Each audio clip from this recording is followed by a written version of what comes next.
저는 일단 AI 연구자가 아닙니다.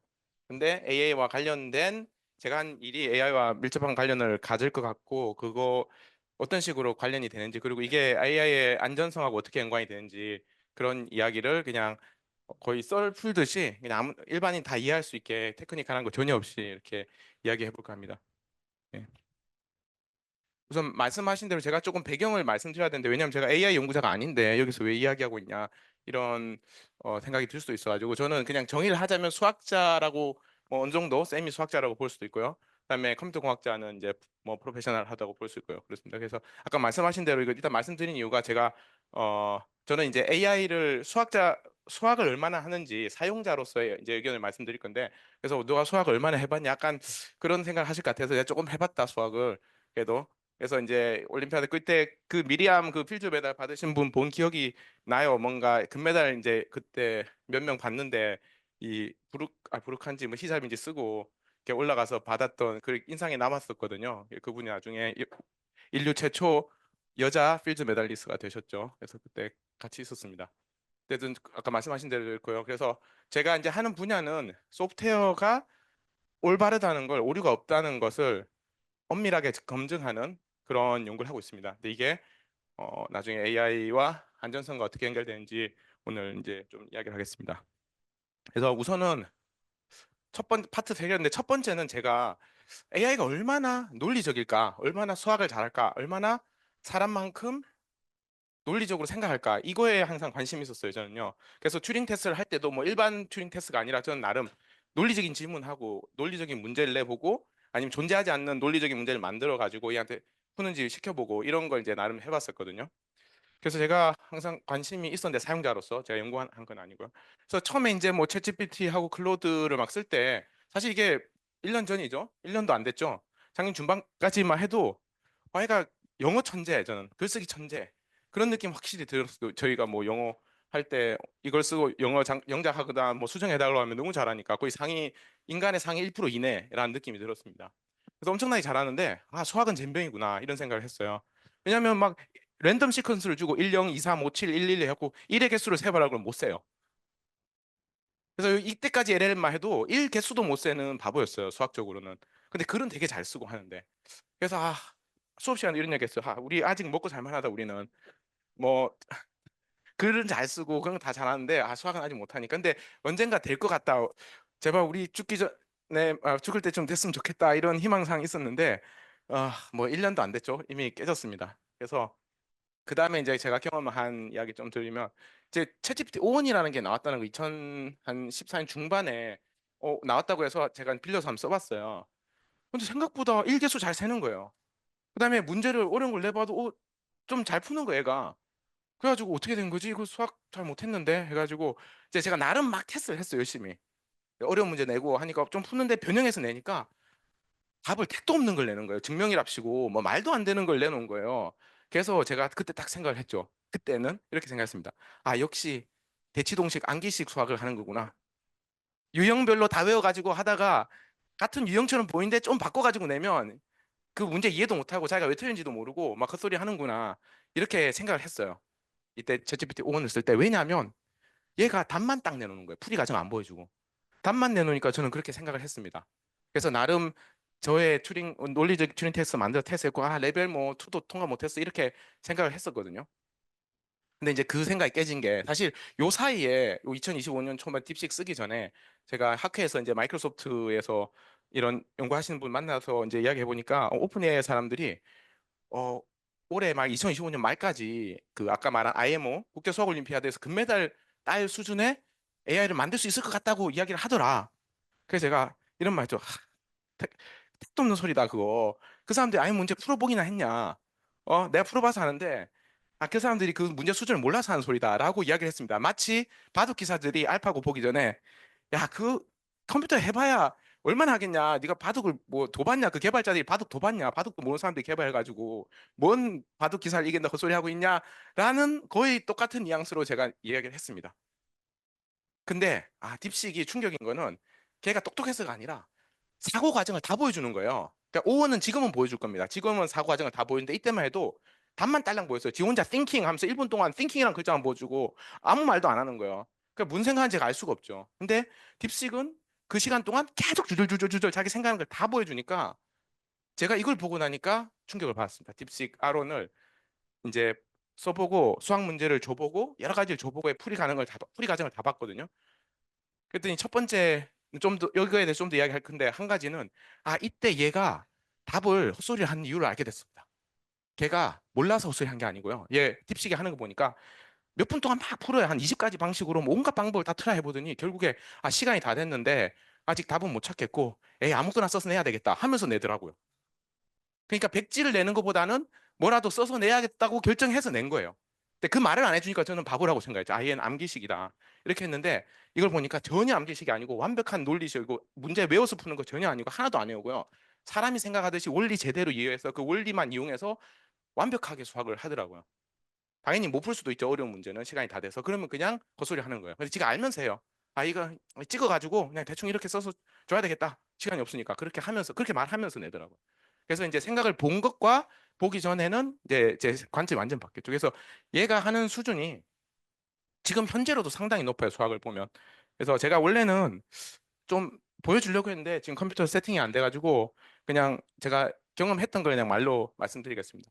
우선 수학 문제는 웬만한 거는 개념을 얘가 이해하고 있는 건 정말 잘 이해하고 있어요. 그 개념을 문제 아무리 변형해도 정말 이해한 개념 가지고 자기가 막 트라이를 해요.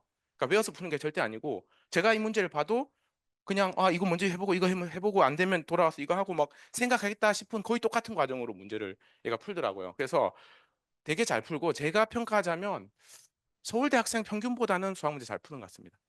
현재 딥식 아론만 써봐도.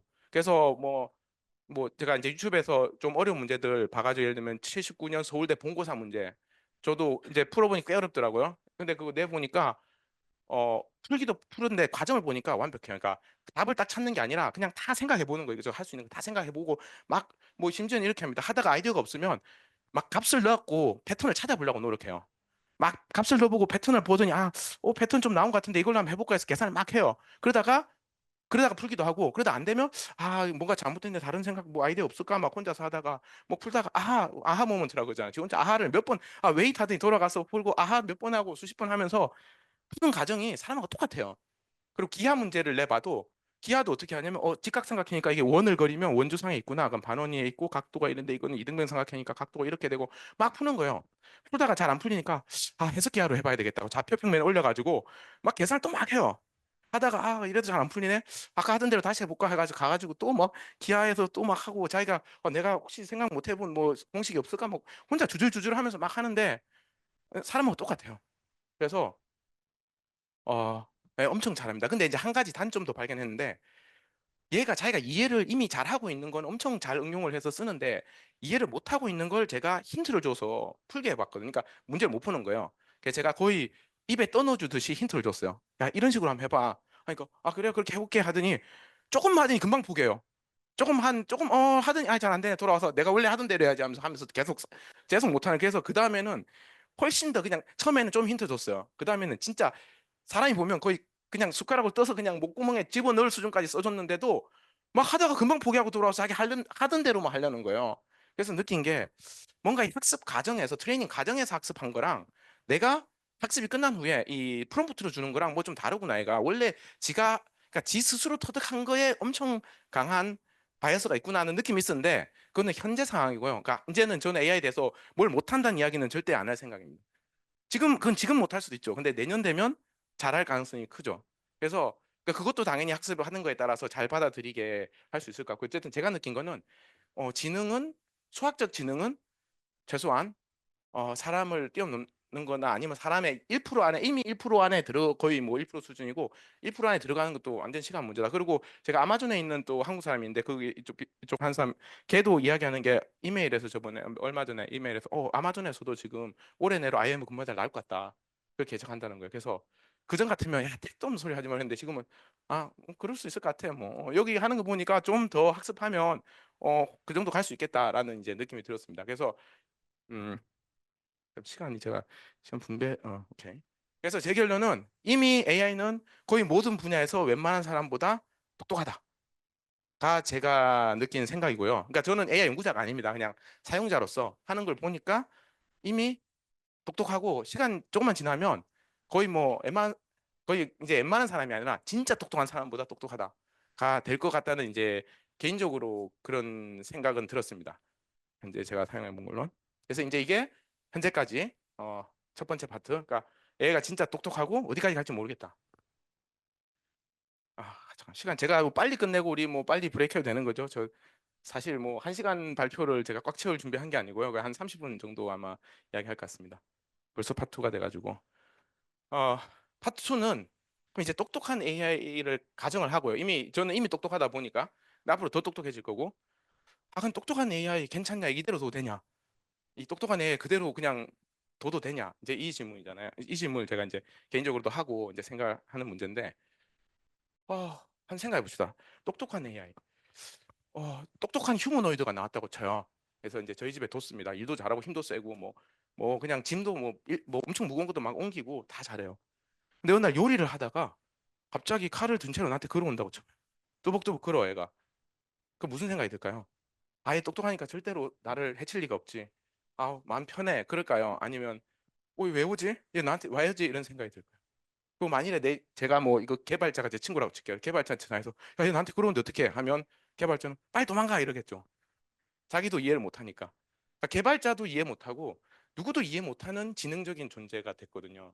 그러니까 어떻게 보면 우리보다 고지능인데 과연 우리가 얘를 이해할 수 있을까? 얘가 어떻게 학습했든 얘를 안전하다고 믿을 수 있을까?는 이제 질문이 드는 거예요. 그러니까 근본적인 문제죠. 그다음에 이제 자율주행 자동차 이것도 제가 종종 드는 예제인데요. 어, 지금 자율주행 자동차가 어, 많이 이제 운행하고 뭐 그렇게 되겠죠. 그러면 당연히 통계적으로 봤을 때 되게 뭐 안전할 수 있고 그렇죠. 근데 자율주행 자동차 같은 경우 제가 길을 가고 있는데 지금 같은 경우 그 일반 운전자가 운전을 할 때 걔가 내가 인도로 덮쳐서 나를 덮칠 거란 생각은 어느 정도 그러지 않을까 하는 믿음이 어느 정도 있잖아요. 당연히 진짜 가끔가다 미친 사람이 있기도 하지만 대부분은 왜냐하면 걔가 나를 덮치면 걔도 깜빵 가고 그러니까 자기도 피해 크잖아요. 근데 자율주행 자동차면 깜빵 안 가잖아요, 자기는. 그러니까 갑자기 얘가 잘못 판단해서 나를 사람으로 생각 안 하고 오인해가지고 덮치면 어떨까? 이런 생각이 들잖아요. 그러니까 이게 사람만큼 믿음이 가나 사람하고 다른 존재잖아요. 근데 지능적이고 우리가 사람을 믿듯이 믿을 수 있을까? 이런 이제 생각할 수 있죠. 이런 것도 되게 위험하고. 근데 여기서 뭐 그냥 AI가 우리가 이해를 못 하는데 그냥 실수해서 나쁜 일을 하고 뭐 이런 것도 할 수 있는데 생각할 수 있는데 그보다 더 심각한 문제가 있습니다. 그러니까 사람도 사실 똑같잖아요. 지금 아까 말씀드렸지만 어떤 집에 저희 집에 부자라 가지고 뭐 예를 들어서 한여를 썼어요. 한여가 갑자기 주인을 찌를 수도 있는 거잖아요. 갑자기 그 뭔가 좀 정신에 이상이 있거나 해가지고 사람도 그럴 수 있잖아요. 그 자율주행 사람 운전자도 마찬가지. 가끔 사람 운전자 막 인도로 와서 사람 죽이고 하잖아요. 그러니까 뭐 그러면 똑같은 거 아니냐? 뭐 사람도 확률적으로 그럴 수 있고 인공지능도 뭐 확률적으로 그럴 수 있고 오히려 사람보다 그 확률이 떨어지는 거 아니냐? 이제 이렇게 생각할 수가 있는데 근본적으로 사람과 인공지능의 차이가 완전히 근본적인 차이가 있습니다. 좀 생각해 보면 있는데 혹시 뭐 그거 외에 그러니까 근본적으로 이런 인공지능이 이런 서비스를 하는 것과 사람이 서비스 하는 거에 아예 근본적으로 큰 차이가 있는데 혹시 좀 이런 것 같다고 생각하시는 분 떠오르는 거 있으신가요? 어. 모르죠. 걔가 아는 거 하는지 모르지. 우리보다 고지능인데 우리가 과연 그 예를 지금 바둑 기사들은 바둑을 신으로 모시잖아요. 바둑 컴퓨터를 두 점 깔아도 못 이기거든요, 사람이. 그러니까 그 우리보다 뛰어난 지능의 존재를 우리가 이해 못하니까 그거는 뭐 그러니까 그건 주관적인 좀 주관적이고 아주 객관적인 그러니까 좋은 생각입니다. 그러니까 자꾸 틀렸다는 게 아니고 이제 틀렸다는 게 아니고 되게 좋은 생각인데 약간 그 주관적인 이제 생각하기에 따라서 이럴 수도 있고 저럴 수도 있고 근데 아예 객관적인 차이가 있거든요. 완전히 객관적인 차이. 근데 심각하고 아주 다른. 네, 네, 네. 그것도 우리 못한다는 말 할 수 있을까요? 아까 말했지만 저는 AI에 대해서 이제 뭘 못한다는 말은 저는 안 하기로 했습니다. 지금 못해도 내년엔 잘할 수 있잖아요. 그래서 근본적인 좀 더 질문. 양심. 해킹 가능성, 양심이에요. 양심도 그런데 약간 좀 주관, 저 이거 해킹 가능성 정확한 답입니다. 그러니까 뭐냐면 세뇌, 다르게 말하면 세뇌. 인간은 한 명의 교주가 100만 명을 세뇌시키기가 힘들어요. 근데 기계는 기계잖아요. 세뇌도 시킬 수 있고 해킹도 가능합니다. 예를 들면 제가 많이 들은 얘기가 일론 머스크가 이런 생각을 해요. 지구 온난화를 막기 위해서 한 20억 명 정도 죽이면 온난화가 해결되겠다. 이 16억 명 어떻게 죽이지? 테슬라 자동차로 다 사람 죽이면 되겠네. 해서 그 테슬라 온라인 업데이트 할 때 그 트로jan 목마를 넣어가지고 자기가 핑거 스냅을 딱 하면 이 소리에 반응해서 눈에 보인 대로 사람을 다 죽이도록 업데이트 했다고 칩시다. 일론 머스크는 자기 권한은 있어요. 그렇게 할 권한은 있을 거예요. 근데 이 이야기를 하면 대부분 일론 머스크면 그럴 수도 있겠다는 생각을 하더라고요. 그러니까 어쨌든 그럴 수가 있습니다. 그리고 만일에 이거를 뉴럴 네트워크 학습을 시킬 때 의도적으로 나쁘게 학습을 시켰다고 칠게요. 예를 들면 일론 머스크의 핑거스냅에 반응해서 사람을 죽이도록 학습을 시켰다 칠게요. 그걸 아무리 검사한들 알겠습니까? 뉴럴 네트워크를 아무리 들다 본다고 해도 이 뉴럴 네트워크 이거 나쁜 생각하고 있다 이거 알 수 있는 사람이 있을까요? 우리보다 고등한 존재인데 우리가 그 뇌를 보고 뉴런을 읽어가지고 얘가 지금 이상한 생각하고 있다 이거 알기가 힘들다. 그러니까 근본적으로 완벽한 해킹을 할 수 있습니다. 지금은 어떤 소프트웨어도 문제가 있으면 우리가 분석을 하면 알 수 있어요. 그러니까 그게 찾기 어려워서 그렇지 해킹 당했거나 뭐 이러면 코드를 보면 알 수가 있거든요. 근데 근본적으로 알 수가 있는데 뉴럴 네트워크는 해킹을 당해도 근본적으로 알 수가 없어요. 그 뉴럴을 내가 읽어가지고 나쁜 생각하고 있다. 그게 왜냐하면 우리가 이해 못하는 존재이기 때문에 그냥 나쁜 생각을 해도 우리가 모르는 거죠. 그래서 네네.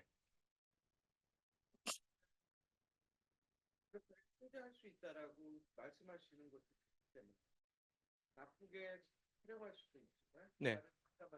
네네. 아무리 똑똑해도 네. 어떻게 설계하고 어떻게 이용하느냐에 의해서 철저하게 지배되고 있는 상태다라는 아니요. 저 그렇게 말하는 건 아닙니다. 저는 그러니까 그 뜻이 아니라 반반인 거죠. 그러니까 제가 확률적으로 그러니까 어떤 일을 확률적으로 잘하게 할 수는 학습을 시킬 수 있는데 100% 하게 할 수는 없다는 거죠. 그러니까 예를 들면 얘가 휴머노이드인데 사람 말을 잘 듣고 행동하도록 어느 정도는 학습할 수 있는데 예를 들어서 그 주인이 막 아무리 매일매일 욕을 해도 얘가 화 안 내고 할 수 있도록 완벽하게 학습할 수 있을까? 그러니까 완벽성에 이제 저는 질문하는 거거든요. 그래서 100%라는 거를 확신을 못 한다는 거죠. 왜냐하면 우리가 이해를 못 하고 이거 인공지능 개발자도 자기가 인공지능 어떻게 행동할지 100% 이해 못 하잖아요. 그래서 100%라는 게 없다는 뜻입니다. 근데 해킹은 100%가 아니거든요. 해킹은 90%만 동작해도 해킹이 되는 거예요. 예를 들어서 테슬라 100만 대 중에 90만 대만 사람을 죽여도 일론 머스크는 목적 달성인 거잖아요. 그러니까 제 말은 사람이 어느 정도 학습은 할 수 있는데 완벽한 학습은 안 되기 때문에 완벽하지 않으면 생기는 문제에 대해서 말씀드립니다. 좋은 질문, 포인트 감사드립니다. 저도 어떻게 보면 모순된 이야기를 제가 한 것처럼 드렸는데 좋은 질문 감사드리고 이제 그게 제 생각입니다. 그러니까 100%는 안 된다, 90%는 될 수 있는데 그래서 그 10%나 1%그 문제가 있을 때 그리고 또 이게 1%라는 게 아까 말씀드렸지만 정상적으로 학습했으면 1%일 수도 있는데 해커가 의도적으로 나쁘게 했으면 평소에는 99%잘 행동하는데 특정 상황이 되면 95% 나쁜 행동을 하게 학습할 수도 있는 거잖아요. 그러니까 어쨌든 이거는 항상 위험이 따른다는 거죠. 왜냐하면 우리가 그 뇌를 본다고 이해할 수 없기 때문에 누가 나쁘게 학습을 해놔서 어떤 상황이 되면 높은 확률로 나쁜 행동을 하도록 학습을 해도 우리가 디텍트를 이제 못 한다는 거죠. 그래서 이렇게 말씀드린 게 똑똑한 AI와 똑똑한 사람의 근본 차이는 똑똑한 사람이라는 거는 저희가 누군가의 의도적으로 물론 뭐 세뇌해서 뭐 이런 거 있잖아요. 뭐 인간 병기로 키우고 뭐 이런 것도 좀 있지만 일반적으로 일반적인 사람이 뭔가 이렇게 나쁜 행동을 할 확률은 되게 떨어지잖아요. 어떤 사람이 우리 대한민국 모든 사람을 막 인간 병 뭐 나쁘게 만들겠다고 아니면 뭐 무슨 어떤 종교에 뭐 미친 사람을 만들겠다 해도 쉽지가 않잖아요. 그런 건 이제 컨트롤이 잘 안 되는 걸 우리가 아는데 기계는 기계기 때문에 뭔가 그러니까 다 대량 컨트롤이 될 수 있다는 거죠. 우리 모르게 대량 학살 같은 게 이제 일어날 수 있는 거죠. 그러니까 이게 확률이 뭐 우리가 코로나가 100년 만에 왔잖아요. 그런 어떤 대질병이. 그럼 100년 내에 이게 우리가 아무런 안전장치 없이 그냥 AI를 그대로 학습시킨 대로 착하겠지. 우리가 성선설, 그러니까 AI의 성선설을 믿고 그냥 막 이렇게 썼어요. 확률 뭐한 1000건 중에 한 건 실수할 수 있어도 그래도 대부분 착하다, AI는 착하다 이렇게 믿고 있다가 100년 안에 대량 학살이 일어나지 않는다는 보장이 있을까요? 뭔가 그 확률은 낮지만 언젠가 한 1억 명쯤 뭐 살해당하든가 이런 일이 일어날 수가 충분히 있을 수 있다라는 생각을 한 겁니다. 그래서 뭐 질문 제가 시간이 되게 많거든요. 그래서 질문은 편하게 해주시면 됩니다. 네, 질문 마이크 예, 드리겠습니다. 왜냐면 온라인에서도 지금 네네네. 듣고 있기 때문에 아, 예, 뭐 손 편하게 해주시죠. 들어주시면 시간이 네. 너무 많아서 뭐 예, 그리고 테크니컬한 거 하나도 없잖아요. 그래서 네. 아, 예, 지금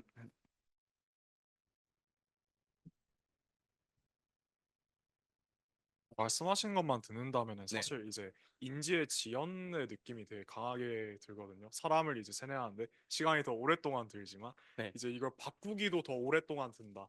AI도 마찬가지로 이걸 도입을 하거나 해킹을 하는 것도 빠르게 할 수 있지만 네. 얘를 돌리는 것도 빠르게 할 수 있다라고 아, 다르게 말하는 생각이 들거든요. 네네, 근데 맞는 것 같습니다. 그런데 예, 그렇게 네, 접근을 하게 되면은 사실 이 두 개의 근본적인 문제는 한쪽은 진짜 얘가 나쁜 짓을 했을 때 그걸 억제할 수 있는 수단이나 법이 마련이 돼 있어가지고 대응할 수 있는 시스템이 있다면 아직 똑똑한 AI에 대해서는 그런 규범이나 법이 명확하게 잘 안 지정이 돼 있기 때문에 일어날 수 있는 문제가 아닐까라는 조금 생각을 그러니까 하게 됐습니다. 저는 약간 그분이 좀 그러니까 제가 그러니까 그분 근데 이제 오케이 아니, 좋은 포인트인데요. 그러니까 약간 제가 생각이 좀 달라서 그러니까 그 제가 이해를 정확하게 했는지 모르겠는데 그 질문에 대해서 어 그러니까 아까 규범을 말씀하셨는데 그러니까 제가 사실은 뭐 뒤에서 할 이야기가 AI에 대한 규범 그런 거 비슷한 이야기가 됩니다. 예, 그래서 이야기를 할 건데 그러니까 그것도 중요한 포인트인데 하나는 저는 더 근본적으로는 어 AI는 대량으로 한 명에 의해서 대량으로 몰래 학습되거나 이런 게 가능한데 그러니까 사람도 사실 이론적으로 가능할 수 있죠. 근데 그게 안 들키고 하기가 쉽지 않잖아. 오래 걸리니까. 예를 들어 내가 학교 교장이라서 우리 학교 애들 다 아니면 내가 서울대 컴퓨터공학 학생들 다 세뇌시켜가지고 하겠다는데 안 들키고 할 수 있을까요?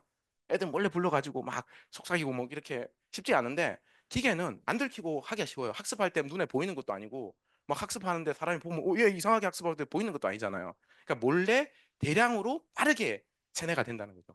근데 사람은 그게 한 명 세뇌시키는 건 가능할 수 있지만 이렇게 대량으로 하는 게 쉽지가 않아서 전반적으로 그러니까 제가 말한 거는 사회가 무너질 가능성은 크지 않다는 거예요. 예를 들어서 우리가 보면 뭐 이럴 수 있잖아요. 가정부가 주인을 살해했다. 아들이 뭐 부모를 죽였다. 이런 일이 가끔씩 일어나지만 그게 만일에 대한민국 아들의 뭐니 자식의 10%가 부모를 다 죽였다. 그러면은 이제 사회가 무너지잖아요. 근데 그런 일이 일어나지만 대량으로 그렇게 미친 사람이 발생하지 않기 때문에 사회가 무너질 정도의 일은 아니라는 거예요. 자동차 사고도 보면 별의별 이상한 사고들이 많잖아요. 그렇지만 그게 대량으로 안 일어나니까 우리가 자동차를 다 버리고 걸어 다녀야 될 정도의 그런 사회가 무너지는 현상은 발생하지 않잖아요. 근데 이게 이제 기계의 경우에는 갑자기 전 세계 테슬라가 다 사람을 죽인다. 그러면 사회가 무너지잖아요. 그래서 저는 그 문제를 이렇게 사회를 무너뜨릴 정도의 큰 그런 문제를 일으킬 수 있냐고 봤을 때 사람은 그렇게 되기가 힘들다는 거죠. 한 명 한 명 학습하는 게 되게 오래 걸리고 그다음에 몰래 하기가 너무 어려우니까. 근데 기계는 그게 가능하기 때문에 우리가 이런 거를 신경 안 쓰고 있다가 보면 어느 순간 사회가 무너지는 큰 재앙을 누군가에 의해서 어, 뭐 누군가에 의해서 그런 게 발생하는 게 가능할 수 있다. 그게 그러니까 제 메인 포인트였습니다. 혹시 그 부분 예, 그 한가요? 네네. 네, 그 말씀해주신 질문도 맞습니다. 그러니까 뭔가 AI를 위한 규범 이런 것도 제가 파트 3에서 이야기할 겁니다. 네. 이게 제가 봤을 때 이게 음, 우리가 윤리적으로 AI를 교육시켜야 되는 그런 문제라기보다는 우리가 음. 아니라 기술적 사고인 거죠. 예를 들어서 은행, 우리 뱅킹 시스템에서 사고가 나는 게 우리가 윤리적으로 뭐 그런 거, 예, 예, 게 맞습니다. 아니라 그러니까, 그 예, 예, 예, 뱅킹에 에러가 하나 생겨서 뭐 돈이 다 없어서 사실 그런 게 없게, 사실 이제 예, 뭐 예, 그런 흑사병 이런 거 있었던 이후로 뭐 얼마 전에 이런 병이 또 생긴 그렇죠, 것처럼 그렇죠. 이것도 알 수 네, 있다는 그런 그런 개념. 겁니다. 그 파트 3에서 이야기할 겁니다. 뭐 저 윤리적인 게 전혀 아니고요. 기술적으로 어떻게 그러니까 간단 미리 뭐 티저를 드리자면 결국에 우리가 AI 생각을 읽는 건 불가능하기 때문에 AI 행동을 보고 잘못된 행동을 하면 즉시 멈추게 하는 뭐 그런 이야기를 좀 할 겁니다. 그러니까 어, 뭐 사람도 사실은 어떻게 보면 우리 CCTV가 있고 뭐 모니터링을 하잖아요. 그래서 잘못하면 뭐 잡아서 감옥에 보내고 하는데 뭐 이제 하여튼 그런 이야기를 좀 할 겁니다. 지금 좀 아직 이제 지금은 이제 AI 문제에 대해서만 파트 2에서 이제 이야기를 하고 파트 3에서는 우리가 할 수 있는 게 뭘까에 대해서 이제 좀 그 파트 3가 제일 길 거예요. 많이 이야기할 겁니다. 어, 그래서 어쨌든 제가 생각할 때는 사람과 기계에는 근본적인 차이가 있다. 둘 다 똑똑할 수는 있는데 어, 사람과 기계의 근본적인 차이가 있어서 기계가 더 위험하다. 똑같이 똑똑한 사람, 똑똑하지만 나쁜 사람, 똑똑하지만 나쁜 AI가 있을 때 AI가 훨씬 위험하다. 왜냐하면 그 나쁜 AI는 뭐 대량으로 생길 수가 있기 때문에. 그래서 더 우리가 신경을 써야 된다. 이게 이제 제 파트 2의 내용이고, 이제 파트 2의 결론을 내자면, 제가 이제 이걸 좀 정리를 해보자면 이렇게 됩니다. 제 생각인데, 저는 어떤 높은 지능과 어떤 보장성에는 반비례 관계가 있다고 생각을 합니다. 그래서 예를 들면 인공지능 소프트웨어는 높은 지능을 가지고 있지만 어떤 개런티가 없어요. 우리가 인공지능 개발자한테 너 인공지능 절대 욕 안 하니? 보장할 수 있니? 하면 절대 보장 못 합니다. 아무리 학습을 해도. 그러니까 왜냐하면 우리가 이해를 완벽하게 하는 소프트웨어가 아니기 때문에, 이해를 못 한다는 뜻은 얘가 언제 무슨 짓을 할지 모른다는 뜻이거든요. 그래서 뭐 확률은 뭐 다를 수 있겠지만, 어쨌든 최소한 무슨 우리가 일어나면 안 될 일이 일어날 가능성이 항상 있다는 거죠. 그래서 높은 지능과 낮은 보장, 이렇게 이야기할 수 있고요. 근데 사람이 알고리즘을 짠 거 이야기해 보겠습니다. 사람이 알고리즘 짠 거는 지능이 낮아요. 알고리즘으로 막 해가지고 요새는 이제 AI 비교하면 지능이 낮죠. 하지만 내가 짰기 때문에 뭘 하는지 내가 정확하게 이해하고 있어요. 그래서 이 소프트웨어는 뭘 하는지 내가 정확한 보장을 할 수 있습니다. 소프트웨어 오류가 없다면. 그래서 이게 무조건 사람이 짠 거는 이제 뭐 더 이상 사람이 짠 소프트웨어는 안 쓰일 거야가 아니라, 이런 상관관계가 있다는 거죠. 그러니까 AI는 똑똑하지만 믿을 수가 없어요. 뭐 내가 이해를 못하는데 어떻게 믿어요? 근데 사람이 짠 거는 내가 이해할 수 있어요. 그래서 이해할 수 있고, 대신에 지능은 좀 낮지만 이해할 수 있죠. 그래서 이제 파트 3에서는 이 두 개가 협력을 해야 된다. 뭔가 그런 이야기로 할 겁니다. 그래서 일단 요게 이제 파트 2에서 제 생각을 정리를 해본 거고요. 네, 네, 파트 2가 끝났습니다. 금방 파트 3, 그래도 27분이네. 한 15분에서 20분 정도, 15분, 20분 정도 할 것 같은데, 혹시 파트 2 뭐 질문 있으시면 하고, 아니면 3로 넘어가겠습니다. 그러다 할까요? 네, 네, 알겠습니다. 그래서 이제 마지막은, 그러면 AI가 똑똑한 것도 알겠고 위험한 것도 알겠는데 그 우리가 뭐 할 수 있는 게 없냐, 이제 이런 질문 할 수 있잖아요. 그래서 아까 조금 이야기했지만, 이제 제가 생각하는 우리가 할 수 있는 거에 대해서 이야기를 하겠습니다. 그래서 우선 어떻게 하면 우리 AI를 믿을 수 있을까 질문할 수 있죠. 우리 평소 소프트웨어는 이렇게 해요. 개발했는데 오류가 많잖아요. 당연히 버그가 있고, 어떻게 버그를 없앨 수 있을까? 테스팅을 열심히 합니다. 테스팅을 열심히 해요. 그러면 꽤 높은 신뢰성을 얻을 수 있습니다. 뭐 완벽하지 않지만 테스팅이. 그럼 AI 똑같은 생각할 수 있잖아. 열심히 테스트하면 안 돼? AI 열심히 테스트 뭐 시켜보고 잘하는지 보고, 뭐 욕도 한번 해보고, 막 잘하는지 보고 할 수 있잖아요. 근데 제가 생각할 때 근본적으로 AI를 테스팅한다, 이게 될까라는 생각이 있습니다. 왜냐하면 AI는 테스팅한지 알아요. 그러니까 예를 들면 우리 애 예를 들어보면, 엄마가 보고 있으면 열심히 공부해요. 그 테스팅을 통해서 우리 애는 항상 열심히 공부하는 애구나. 엄마가 나가면 바로 유튜브 켜서 봅니다. 그거는 왜냐? 테스팅 환경이라는 걸 알아요. 자기가 인지해요. 그럼 AI는 멍청해서 자기가 테스팅 당할지 모를까요? 우리보다 똑똑한데. 당연히 알 수 있죠. 그래서 이게 지능이 있기 때문에 아무리 테스팅해도, 테스팅 할 동안은 열심히 욕해도 잘 듣고, 욕하셔도 저는 기분 안 나쁩니다 하다가 이제 테스팅 끝나고 그 주인하고 남았어요. 그러니까 회사에서 테스팅할 때는 막 주인이 때려도 가만히 있고 웃고 하다가, 회사에 가고 나니까 주인 욕하니까 바로 팍 이렇게 할 수 있는 거죠. 그러니까 그게 행동을 완벽하게 다르게 할 수 있는 지능이 있기 때문에. 근데 우리가 짠 소프트웨어는 지능이 없기 때문에 우리가 열심히 테스팅해서 잘 동작하면 잘 동작하다는 믿음이 생기는 거죠. 근데 AI는 그러니까 미래에 최소한 AI가 점점 똑똑해지면 테스팅도 큰 의미가 없을 수 있다라는 생각이 드는 거죠. 그러니까 점점 지능과 보장성은 반비례 관계가 있다는 거죠. 똑똑하면 똑똑해질수록 우리가 무슨 짓을 해도 얘가 뭘 할지 안심하기 힘들다. 그래서 그러면 할 수 있는 게 뭐가 있을까? 그래서 금방 말한 건데, 믿을 수 있는 AI를, 그러니까 완벽하게 믿을 수 있는 AI를 말이야. 아까 말씀드린 처럼 90% 잘하는 게 아니라 100% 사람을 안 죽이는 휴머노이드. 그러니까 완벽하게 한다는 거는, 그렇게 학습하는 방법을 개발했다는 거는, 어떤 아이든 서울대 가 있어 완벽하게 합격시킬 수 있는 학습법을 개발했다는 거와 거의 이제 똑같이 들리는 거예요. 왜냐하면 사람의 지능도 우리가 컨트롤 못 하잖아요. 내 아이지만 내가 원하는 대로 학습시켜서 내가 원하는 결과를 내게 하는 게 사람들이 그럼 불가능하다고 믿잖아요. 그죠? 그런 거 개발했으면 뭐 제가 세계 최고 부자가 됐겠죠. 그 학습법 팔아가지고. 안 되려나? 어쨌든 학습 팔아서 누구든 다 똑똑하게 만들 수 있겠죠. 근데 그 지능, 우리 아이보다 훨씬 똑똑한 AI를 제가 학습시켜가지고 내가 원하는 대로 행동하게 만들 수 있을까? 나보다 똑똑한데.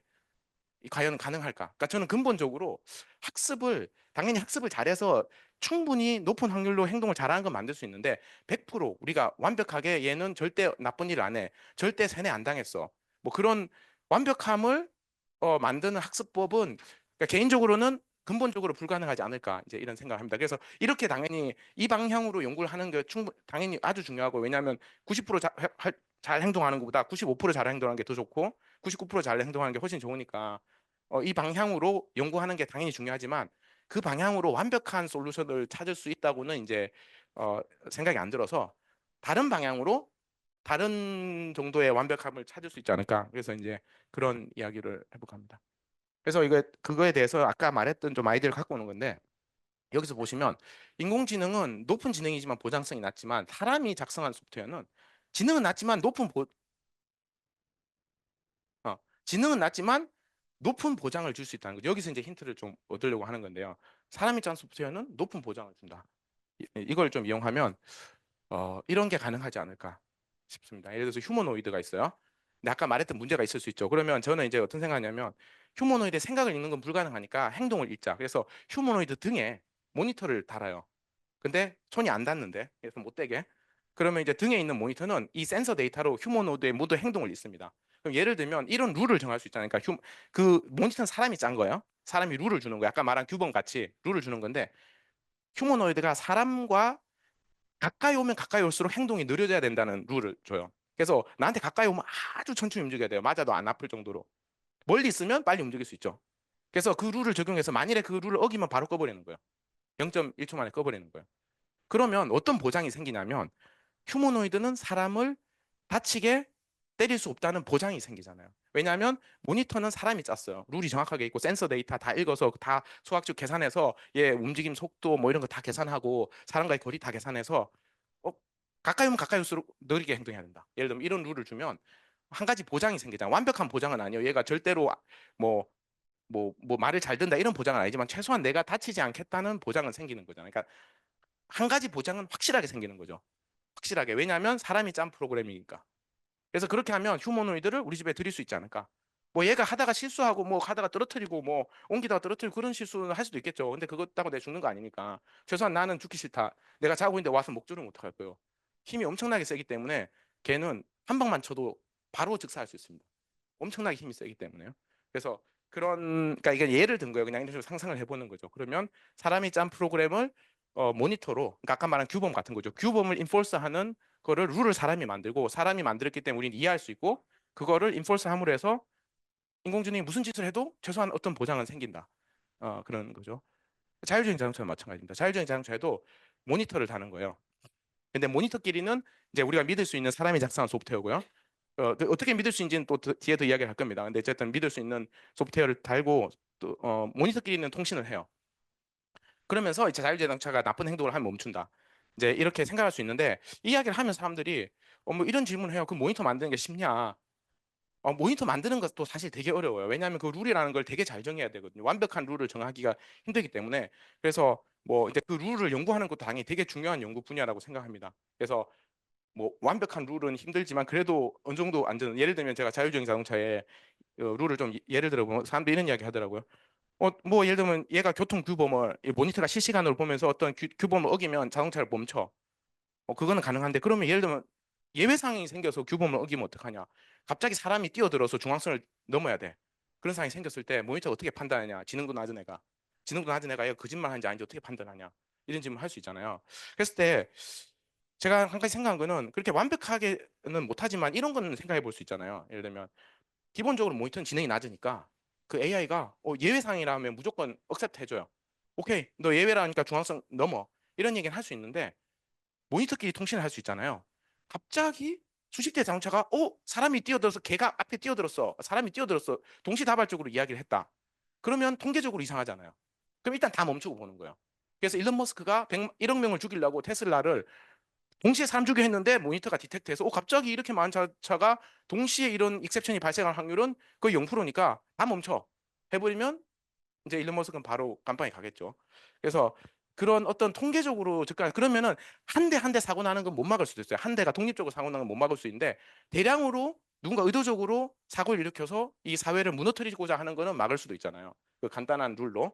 그래서 이제 그 룰에 대한 거는 우리가 트레이드오프가 항상 있기 때문에 뭐를 우리가 더 중요시하냐. 예를 들면 안전성만 중요시하면 자동차가 시속 5km 달려야 된다. 그럼 훨씬 안전하겠지만 우리가 조금 위험하더라도 나는 더 빨리 갔으면 좋겠어. 그런 게 있잖아요. 그래서 그 룰은 어떤 연구를 해서 적당한 트레이드오프를 해야 됩니다. 그렇지만 이제 중요한 거는 AI가 정말 위험한 뭐 대량으로 사람을 죽인다든가 이런 일은 막을 수 있는 룰. 뭐 그렇게 이제 고민할 수 있겠죠. 그래서 뭔가 우리가 이해할 수 있는 룰로 통제를 해야 이 고등한 존재를 우리가 이해할 수 있는 룰로 통제를 해야 된다. 이제 이런 말씀을 드린 거고요. 그래서 예를 하나 더 드린 거고요. 네, 요까지가 이제 기본적인 그 뭔가 우리가 할 수 있는 게 뭐 있을까에 대한 이야기고요. 이제 그 다음은 그러면 아까 말한 사람이 작성한 소프트웨어를 믿을 수 있다고 했는데 정말 믿을 수 있냐? 실제로 우리 사람이 작성한 소프트웨어 오류 되게 많거든요. 그래서 많이 모니터에 오류가 있어가지고 휴머노이드가 막 테스트 해보다가 이렇게 하니까 디텍트 못하네. 내가 이렇게 뛰어가면은 내가 빨리 가도 디텍트 못하네. 예를 들어 뭐 그런 버그를 찾았어요. 그럼 그렇게 가지고 사람을 어떻게 죽일 수도 있잖아요. 그러니까 오류가 없는 게 더 중요하겠죠. 이제 사람이 작성한 소프트웨어가 오류가 없는 거. 그걸 어떻게 하냐? 그 다음에 더 나아가면 AI가 스스로 프로그램 짜고 증명 오류가 없다는 걸 보일 수도 있지 않을까. 이제 이런 생각을 할 수 있는데 그걸 할 수 있는 기술이 있습니다.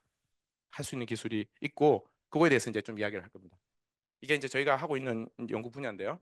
그러니까 포멀 프루프라는 게 있는데 이게 뭐냐면 그냥 완전히 수학입니다. 일반적인 수학자가 하는 수학을 컴퓨터로 엄밀하게 할 수가 있는 분야입니다. 그래서 수학자들은 뭘 하냐면 티어렘을 쓰고요. 사람이 증명을 씁니다. 그러면 그 증명을 사람이 읽어요. 그래가지고 맞다 틀리다 사람이 판단하는 거예요. 근데 사람이 하기 때문에 오류가 많습니다. 증명이 틀려도 모르는 경우 많고요. 맞는 증명도 틀리다고 하는 경우도 많고 꽤 많다는 게 실제로 수학 논문들 보면 오류 많습니다. 실제로 많다는 게 그러니까 우리가 생각한 만큼 그렇게 엄밀하지 않아요. 사람이니까 실수를 하거든요. 그런데 이거를 컴퓨터로 할 수가 있습니다. 티어렘을 모든 수학 티어렘을 컴퓨터로 엄밀하게 기술할 수가 있고요. 거기에 대한 증명을 컴퓨터로 엄밀하게 정의할 수 있습니다. 뭐가 증명이라는 걸. 그 다음에 프루프 체크라는 건 소프트웨어예요. 사람이 작성한 소프트웨어인데 티어렘과 프루프를 받으면 맞는 증명인지 틀린 증명인지를 yes, no로 답할 수 있는 소프트웨어가 있습니다. 이게 이제 프루프 체크인데요. 그러니까 이런 시스템은 뭐 콕, 린, 뭐 이사벨 등등 꽤 있습니다. 그래서 여기서는 수학자들이 완벽히 수학을 완벽히 엄밀하게 할 수 있어요. 그러니까 우리가 프루프 체크는 정말 믿을 만한 소프트웨어거든요. 아주 오랫동안 쓰였고 사람들이 그래서 얘만 믿으면 되는 거예요. 그래서 실제로 수학자들이 요새 이걸로 수학을 하려는 시도 지금 많이 하려고 하고 있어요. 꽤 특정 수학자들은 와 우리가 수학을 손으로 하다니 부끄럽다. 이 기계로 완벽하게 해야 된다 해서 지금 하고 있습니다. 20살에 필즈 메달 받은 그러니까 역대 최연소 필즈 메달리스트가 이 분야를 이끌고 있는데요. 우리는 수학을 컴퓨터로 해야 된다 해서 이끌고 있습니다. 무슨 밀러인가 그 독일 분인데 약간 지금 현재 가장 천재 로 수학자들 사이에 꼽히는 사람인데 수학을 컴퓨터로 해야 된다 이렇게 하고 있고 그러니까 저희는 이미 수십 년 전부터 컴퓨터로 수학을 하고 있었습니다. 제가 하는 모든 증명은 다 컴퓨터로예요. 그래서 오류가 있을 수가 없습니다. 증명을 다. 그래서 이렇게 하면 그러니까 이거 얘가 뭐가 있냐면 이 포칼라 티어리하고 이전에 뭐 사색 정리, 뭐 지도에 4가지 색깔만 있으면 다 구분되게 칠할 수 있다. 이 증명도 조지 곤티에르라는 분이 이제 컴퓨터로 증명을 만들어내고 컴퓨터 증명하는 게 어마어마하게 크긴 한데 만들어내고 컴퓨터가 증명을 다 체크했어요. 그래서 이거는 수학자들이 체크할 필요도 없어요. 그냥 완벽한 증명이 있습니다. 그리고 그다음에 오도 티어렘이라고 요것도 뭐 한 수십 년 동안 오픈 프로블럼 이것도 뭐 수십 년 수백 년간 오픈 프로블럼 이것도 400년간 오픈 프로블럼 이런 거인데 이런 걸 다 컴퓨터로 증명을 했어요. 그래서 요 조지 곤티에르 이분은 제 오피스 옆에 계셨던 분이 되게 개인적으로 잘 알고요. 톰 헤일스 이분은 캠브리지 와서 발표했을 때 기억이 나는데 이 케플러 컨젝터가 400년 동안 안 풀린 문제인데 뭐 공간을 채울 때 제일 꽉꽉 채우는 게 뭐 구로 채우는 거다 뭐 대충 저 정확하게 기억 안 나는데 그런 건데 그 컨젝터를 이분이 프린스턴인 어디 하여튼 미국의 탑스쿨 교수님인데요. 풀었어요. 그리고 증명 이만큼 써가지고 수학자들한테 제출했어요. 수학자들이 보고 나서 뭐라고 했냐면 내가 정확하게 뭐가 틀린지 말 못하겠는데 네 증명이 맞다고도 인정 못하겠다. 이렇게 결론이 난 거예요. 이분이 열을 받았겠죠. 내가 이걸 컴퓨터로 증명하겠다. 사람 따위에게 의존하지 않겠다. 컴퓨터로 증명해서 컴퓨터 프루프 체크를 통해서 확인받겠다. 해가지고 그때 와서 그때 이제 이 플라이 스펙 프로젝트라고 그다음 초기에 시작할 때 캠브리지 와서 발표하셨는데 자기가 살아 있을 때 못 끝내면 내 아들이 끝낼 거다 하고 이 증명을 시작하셨어요. 그리고 결국에는 12년 정도 만에 끝냈습니다. 컴퓨터로 완벽하게 증명을 했어요. 그래서 이제 수학자들도 다 받아들이죠. 이거는 완벽한 증명이다. 그래서 이제 그 사람을 통하지 않고 증명이 맞는지를 확인할 수 있습니다. 그래서 이걸 어떻게 활용할까? 그러면 이제 어떤 걸 할 수 있냐면 AI 보고 뭘 증명하라고 할 때 AI가 수학 증명을 만들어내면 사람이 프루프 체크로 확인만 하면 그건 맞는 증명이에요.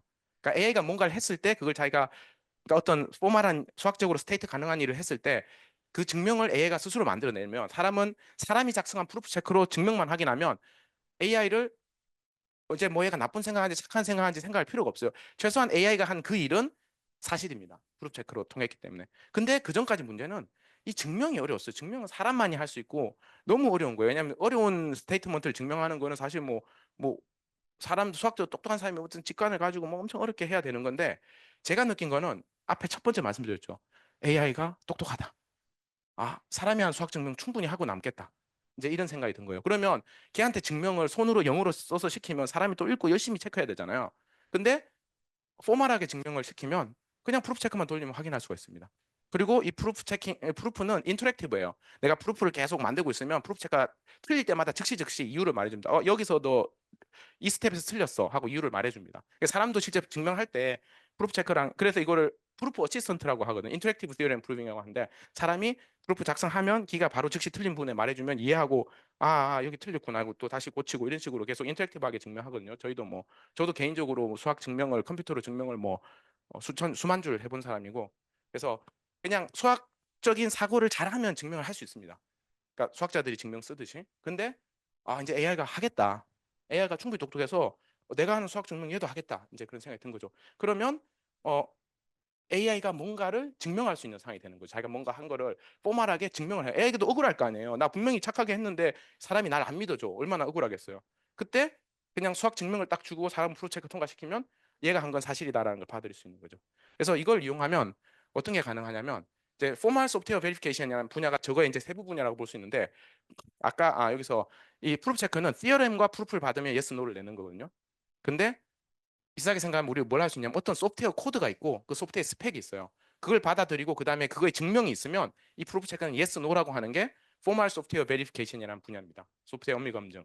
그래서 어떤 프로그램의 코드와 스펙, 예를 들면 소팅하는 알고리즘이 있는데 실제 스펙은 인풋 아웃풋이 뭔가 소팅이 된 관계다 이런 걸 스테이트하는 그런 스펙을 주며 그럼 그 프루프 시스템이 있거든요.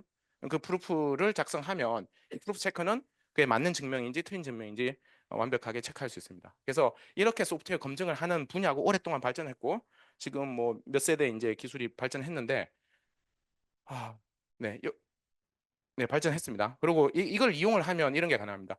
휴머노이드 모니터가 특정 룰 안전성을 완벽하게 오류 없이 실행한다는 이런 증명을 할 수가 있고요. 그다음 자율주행 모니터가 우리가 원하는 특정 안전성을 완벽하게 보장한다 이런 증명, 그러니까 소프트웨어 오류가 없다는 걸 증명할 수 있습니다. 그럼 진짜 완벽하게, 그러니까 최소한 그 특정 우리가 증명한 사실은 완벽하다는 걸 확인할 수가 있습니다. 그러니까 수학자들이 증명한 수학 theorem보다 훨씬 더 믿을 수 있는 사실입니다. 근데 이제 이런 이 포멀 소프트웨어 베리피케이션의 가장 큰 지금 문제가 지금까지 가장 큰 문제가 뒤에서 이야기할 건데 이 증명을 사람이 해야 되는 게 제일 문제였어요.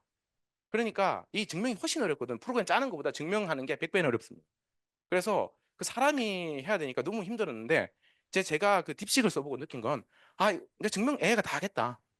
그러니까 어렵다는 게 생각이 어렵다기보다 시간이 훨씬 오래 걸립니다. 100배라는 게 작성하는 시간보다 증명한 시간이 뭐 100배는 뭐 과장일 수도 있는데 과장일 수도 있고 아닐 수도 있는데 어쨌든 사람이 증명하는데 시간이 되게 오래 걸리거든요. 근데 그 기계가 해버리면 이제 증명을 기계가 해버리겠다. 그럼 소프트웨어 베리피케이션을 이 가장 이제 문제가 됐던 그 코스트 문제가 해결이 됩니다. 그냥 증명을 컴퓨터가 해버리니까. 그리고 이거는 인터랙티브하게 AI가 프루프 체크랑 같이 이야기하면서 풀 수 있습니다. 증명을 하고 나면 이제 통과 다 프루프 체크 끝나고 나면 이제 우리는 믿을 수 있는 거죠. 그냥 얘 증명을 볼 필요도 없어요. 이 프로그램은 이 스펙을 만족하는 완벽한 소프트웨어라는 걸 저희가 확인할 수 있습니다.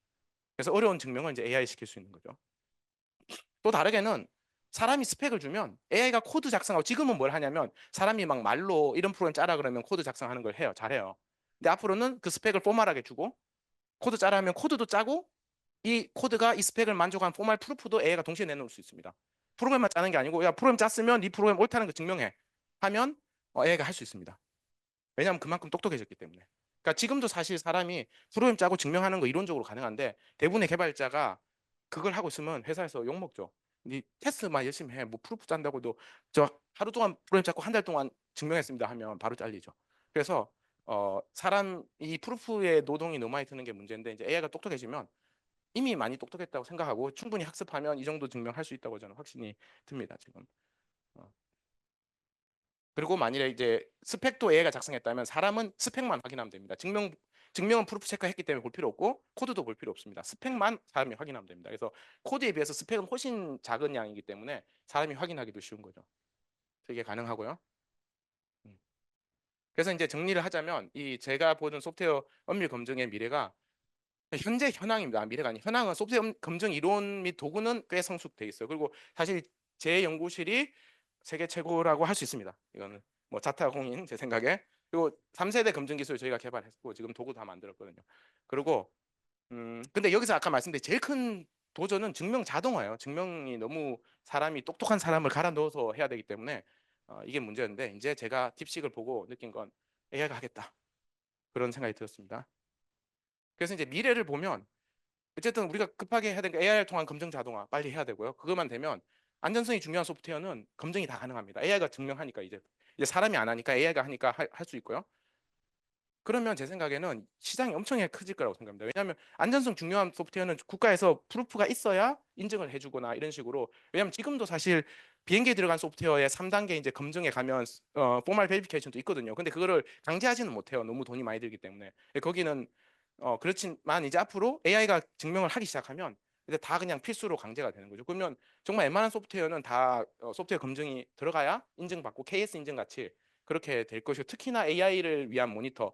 AI가 물리적 행동을 하기 시작하면 되게 위험하잖아요. 뭐 그 배달 로봇이 갑자기 사람한테 뛰어와서 부딪혀서 사람 넘어뜨리거나 이럴 수도 있고. 근데 그런 거에 모니터가 다 있어가지고 어떤 개런티, 최소한 사람을 치지 않는다는 보장, 이런 보장을 하기 위한 모니터들이 저는 다 들어가야 된다고 믿는데 그런 모니터 소프트웨어도 다 검증이 돼서 완벽한 개런티를 준다. 이게 있는 그런 게 다 이제 필수로 정부에서 뭐 모든 기관에서 요구를 할 것 같기 때문에 아주 큰 시장이 열릴 걸로 개인적으로 생각합니다. 그래서 이거 한국에서 빨리 시작하면 우리가 1등 먹을 수 있다. 근데 일단 검증 이론은 이미 우리가 선도하고 있고요.